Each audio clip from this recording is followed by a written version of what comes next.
If you're watching us with your first cup of coffee, take note. A warming planet could make that drink harder to find. Coffee is in trouble, and so are the farmers who grow it.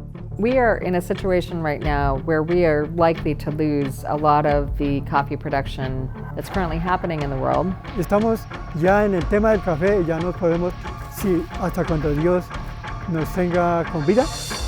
One thing we saw in Colombia was the disappearance of SO28. As the planet warms up, a lot of these varieties are going to start to disappear. Y en el grano, entonces lo que hace es que se llena mucho de agua, se revienta y se cae sin maduración o lo que procese. The yields, the productivity, the volume is just going down. According to the United Nations, Burundi is in fact among the top 20 East African nations that are experiencing the worst impact of climate change. There was so much rain that the side of the mountain just kind of slid down, right down to the washing station. So that got completely destroyed. This is like people's lives. Are we going to have coffee in the next 50 years? And if we don't do anything, the answer is no.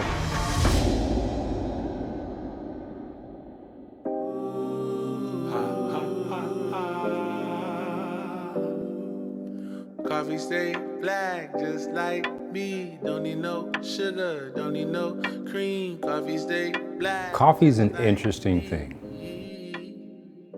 Tends to call you to it. And it has plans for you. Coffee stay black just like me. I love this coffee. It just smells buttery. I started my journey in coffee when I was a kid. I was a college student and I got a barista job. And that started me on a path from being a barista to having a coffee roasting company. And that put me in connection with the larger coffee industry, which is global. Coffee stay black like me, melanin pop like gleam from sun. Black like me, like Jesus, oh my God, I'm seasoned. My experience with coffee started with just having coffee with a friend. And that kind of cultivated in me this idea that maybe coffee would be a fun industry to work in. Coffee, it's our jobs, but it's also our calling. I feel that that calling from coffee has been happening my entire career.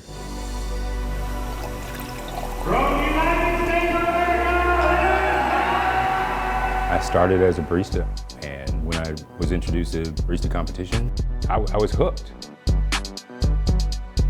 In 2016, I won. First Black barista to win nationals. Welcome, everyone. And then I go to Dublin, Ireland for the World Barista Competition. And there, out of 65 countries, I placed fourth. And that opened, amazingly, a lot of doors into furthering my career in specialty coffee. I did this world tour that I never imagined I would do. And I learned very early on that to be successful, you have to take care of whatever product that you're selling, and you have to take care of the people. That community aspect. Hello! Oh, it's so good to see you. I met Lem in probably 2012 at the National Barista Competition in Portland, Oregon. There was a connection that Lem and I had where you could tell that our values aligned and we had similar ideas about what made a great cup of coffee. When I went to the Coffee Expo in Boston in 2022, I turned to him and I said, hey man, I'm sorry if I'm not supposed to know this, but do you need a kidney transplant? And he said, yeah man, I do. And in that moment, when he said, I do, there was like a light lit up inside me and I thought, he needs my kidney. I had polycystic kidney disease. This is a disease that there is no cure. The only cure is transplant. He didn't give it any thought. He didn't talk to his wife and his family about it. He just immediately said, you should have my kidney.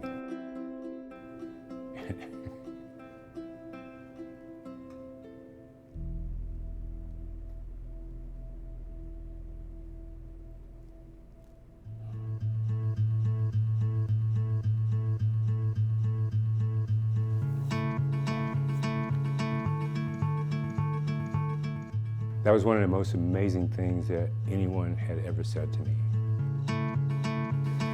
We came together and had this transaction, this life transaction between us because of coffee. That's amazing.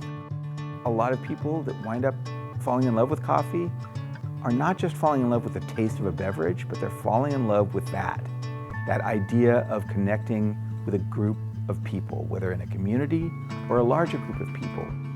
In the 20 years in my coffee career, I've had amazing opportunities, and with this new lease on life, I feel that now more than ever, I have a responsibility to give back.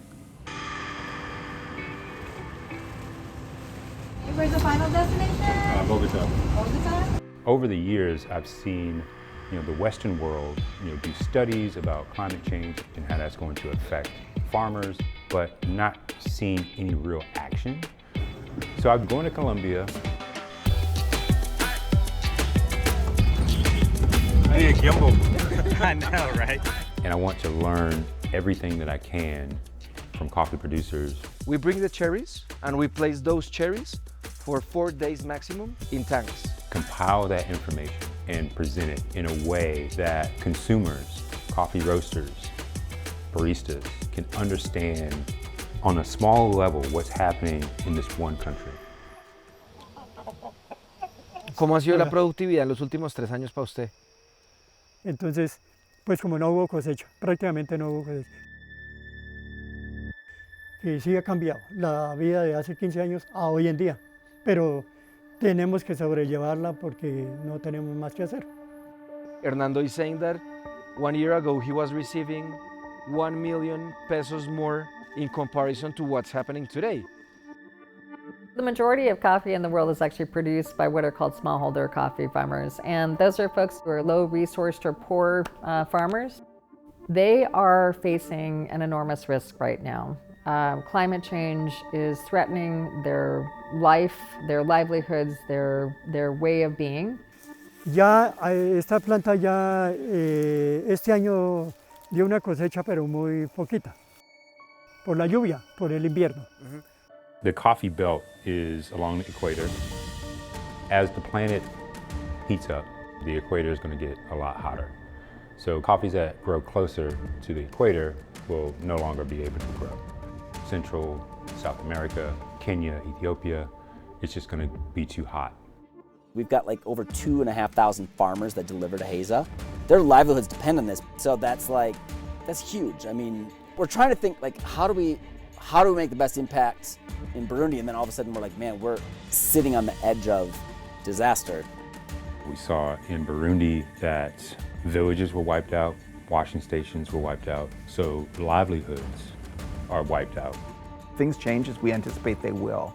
Then the places where coffee can be grown will change, and it can get pretty scary. ¿Qué mensaje le darían a esa persona que está tomando ese café final? Supieran lo que uno riega para tener el cultivo, por decir algo, ¿sí? Y vende uno su cosecha y muchas veces ni alcanza la plata para sostenerse. We care about our jobs and our business, yes. We also care about 3,000 people's livelihoods. There's kids in Burundi going to school because you're enjoying a pour-over. And I just hope that you find it delicious, because then hopefully you'll buy a second one. There's such a disconnect between the consumer and what's happening on the coffee producing level. They have no resources, and that to me is a real issue of climate justice. Yeah. If we're going to be enjoying a cup of coffee, we really need to be paying for people to be able to adapt. This project is important, I think, to open people's eyes to that beginning part of that supply chain. It's more than just a cup of coffee. For the coffee producer, it's about life. My goal with this film is to allow storytelling to create this emotional connection between that consumer and what's happening. If I can share those stories to make a difference in people's lives, that's what I want to do.